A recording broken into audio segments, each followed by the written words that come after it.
গোপীবল্লভপুরে গুলিকাণ্ডে ৯ ঘণ্টার মধ্যে ৩ অভিযুক্ত গ্রেপ্তার। আগ্নেয়াস্ত্র ও কার্তুজ উদ্ধার। ঝাড়গ্রাম জেলার গোপীবল্লভপুর সুপার স্পেশালিটি হাসপাতালের সামনে ঘটে যাওয়া গুলিকাণ্ডের ঘটনায় মাত্র ৯ ঘণ্টার মধ্যেই ৩ অভিযুক্তকে গ্রেপ্তার করল গোপীবল্লভপুর থানার পুলিশ। ধৃতদের কাছ থেকে একটি দেশি আগ্নেয়াস্ত্র ও ৩ রাউন্ড তাজা কার্তুজ উদ্ধার হয়েছে।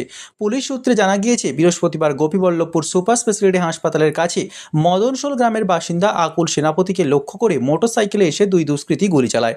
হাসপাতালে যাওয়ার পথে ওই হামলার শিকার হন তিনি। গুলিবিদ্ধ অবস্থায় তাকে প্রথমে স্থানীয় হাসপাতালে নিয়ে যাওয়া হয়। পরে অবস্থার অবনতি হয় উন্নত চিকিৎসার জন্য ঝাড়গ্রাম মেডিকেল কলেজ হাসপাতালে স্থানান্তরিত করা হয়। ঘটনার পর আহতের বোন গোপীবল্লভপুর থানায় লিখিত অভিযোগ দায়ের করেন। অভিযোগের ভিত্তিতে গোপীবল্লভপুর থানায় 53/2026 নম্বর মামলা রুজু করে তদন্ত শুরু করে পুলিশ। ভারতীয় ন্যায় সংহিতা ও অস্ত্র আইনের একাধিক ধারায় মামলা দায়ের করা হয়েছে। তদন্তে নেমে পুলিশ দ্রুত অভিযুক্তদের শনাক্ত করে। ঘটনার মাত্র ৯ ঘণ্টার মধ্যেই শীতল রানা, গুরুপ্রসাদ দোলাই এবং ত্রিনাথ দোলই ওরফে রাজু দোলইকে গ্রেপ্তার করা হয়। ধৃতদের কাছ থেকে একটি দেশি আগ্নেয়াস্ত্র ও ৩টি জীবন্ত কার্তুজ উদ্ধার করে বাজেয়াপ্ত করা হয়েছে।